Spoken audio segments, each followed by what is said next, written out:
அப்துல்லாஹ் இப்னு Hisham ரலியல்லாஹு அன்ஹு அவங்க சொல்றாங்க, நபி ஸல்லல்லாஹு அலைஹி வஸல்லம் அவர்களோடு ஒரு பயணத்தில் நாங்கள் எல்லாம் இருந்தோம். நபி அவர்களோடு பயணத்திலே நாங்கள் இருந்தோம்.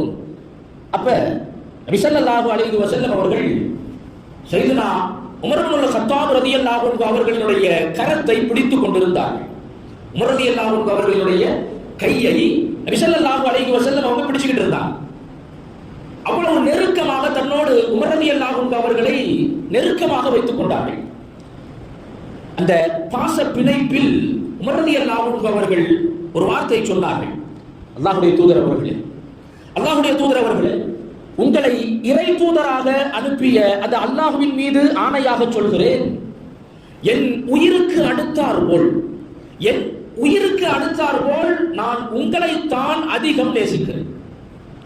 என் மனைவி மக்களை விட, என்னை பெற்றெடுத்த தாய் தந்தையரை விட, இந்த உலகத்தில் உள்ள அனைத்து செல்வங்களை விடவும் என் உயிருக்கு அடுத்தார் போல் நான் உங்களைத்தான் பெரிதும் நேசிக்கிறேன் என்றார்கள் உமர் ரலியல்லாஹு அன்ஹு அவர்கள். இது எவ்வளவு பெரிய வார்த்தை! இது எவ்வளவு பெரிய வார்த்தை!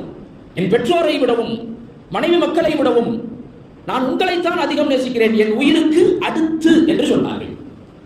ஸல்லல்லாஹு அலைஹி வஸல்லம் அவங்க சொன்னாங்க, உமரே இது போதாது என்றார்கள். இது போதாது. என் மீது முஹப்பத் வைப்பதற்கான, என்னை நேசிப்பதற்கான முறை இதுவல்ல.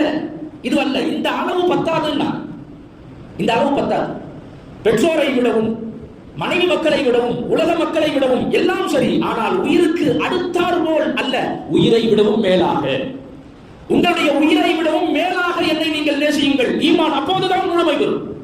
உடனே உமர் ரலியல்லாஹு அன்ஹு அவர்கள் சொன்னார்கள், அல்லாஹ்வுடைய தூதர் அவர்களே, யா ரசூலல்லாஹ், அல்லாஹ்வின் மீது ஆணையாக சொல்கிறேன், என் உயிரை விட எனக்கு நீங்கள் பெரிது, என் உயிரை காட்டிலும் எனக்கு நீங்கள் மேலானவர்கள் என்று உமர் ரலியல்லாஹு அன்ஹு அவர்கள் சொன்னார்கள். நபி ஸல்லல்லாஹு அலைஹி வஸல்லம் அவங்க சொன்னாங்க, அல் ஆன் யா உமர், உமரே இப்போதுதான் நீங்கள் சரியாய் சொன்னீர்கள், இதுதான் முஹப்பத்.